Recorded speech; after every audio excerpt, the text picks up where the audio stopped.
This is the last video you need for the golf grip, and I don't mean the one in the club, I mean how you hold it. People may disagree on how to hold the club, how to swing the club, but one thing has to be true. Your arms need to be in a relatively neutral position while you hold the club. Now, what does that mean for beginners? It means you need to find a way to reach this position with your arms while you're swinging the club. During the golf swing, your arms are going to neutralize. It just depends on where and the timing. We palm it, and then we grab it as if we're going to point, and we're going to point as if we're going to create a straight line from our forearm down through the club. If I grab the club in my palm, I cannot make a straight line. This is going to make for a very violent swing. We want the hands to work smoothly. We want the club to be able to rotate when necessary without any violence. Which leads us to part two. I've now grabbed the club with this hand. How does this hand grab the club? I place my hands on the club to make a symmetrical grip, but I, again, can't hold the club like this. So what do? I just move it down until I can grab the club. Now my arms are relatively symmetrical. With my arms relatively symmetrical, drop it in and place my hands forward. What this means is, with my arms relatively symmetrical, they're relatively symmetrical here, when I do this strength move, whoom, the club is square. If you grab your club and you go like this and you hatch it down and it's closed, this hand is too far under. If you are over the top and you grab it and you slam it, that face is open.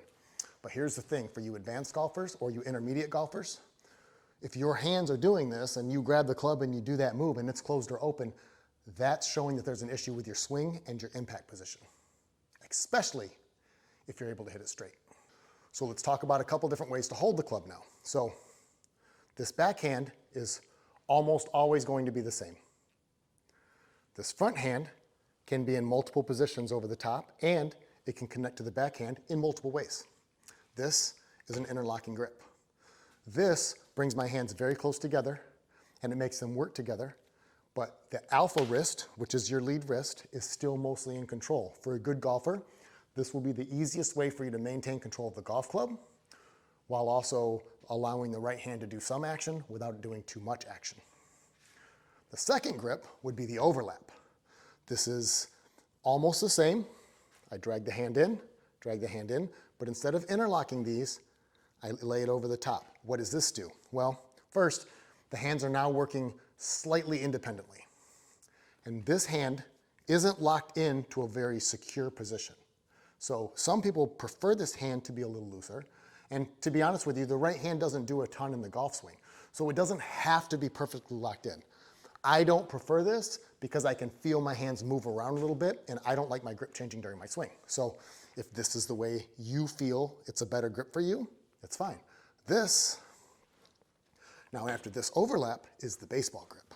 What this does is this places your hand directly on the club. Now, in all of these grips, we still have our palm laying on top of the thumb.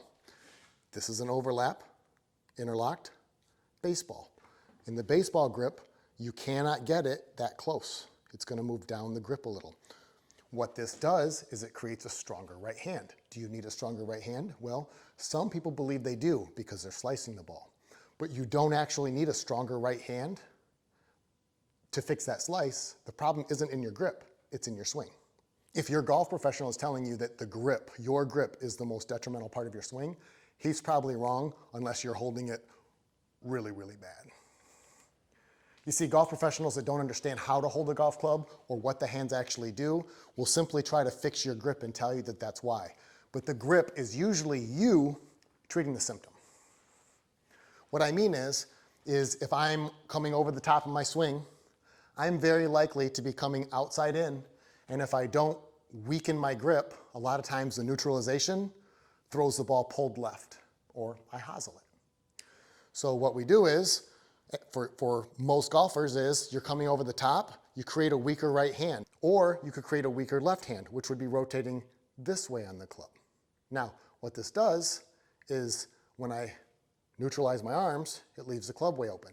Here, it feels pretty good. I've got a loose grip. But when I neutralize, the club's wide open.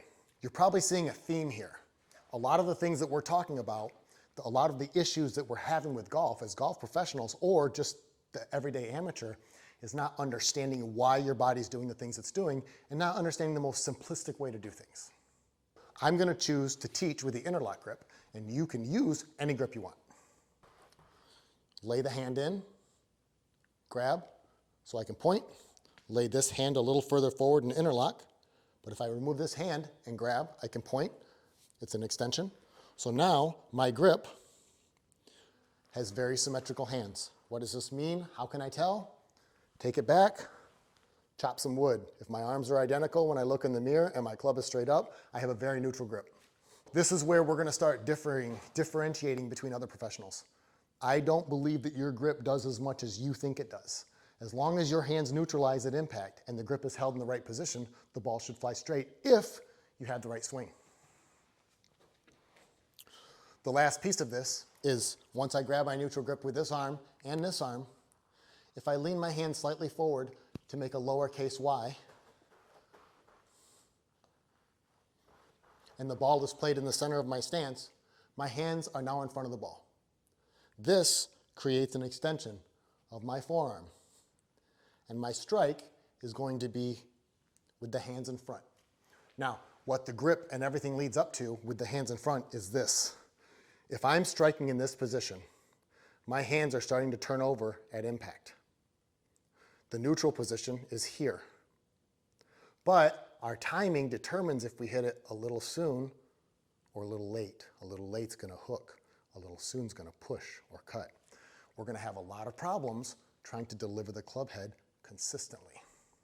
If we have our hands slightly in front when we deliver the club head, then the club head is coming through at impact and it's not turning over until long after the ball is gone. So with our hands in front, we have more control. If you want to test this yourself, create the capital Y, take the club back and twist it and try to deliver it and keep it nice and square. Okay, here's my swing through to square. Great, I'm perfectly square. If I'm sliding a little past the ball or a little late, it's going to slice. If I'm hooking and squaring early, it's going to hook. We don't want that. We would rather lose 2 yards keeping our hands slightly in front so the club head comes through smooth than try to gain the extra 2 yards and be 40 yards left.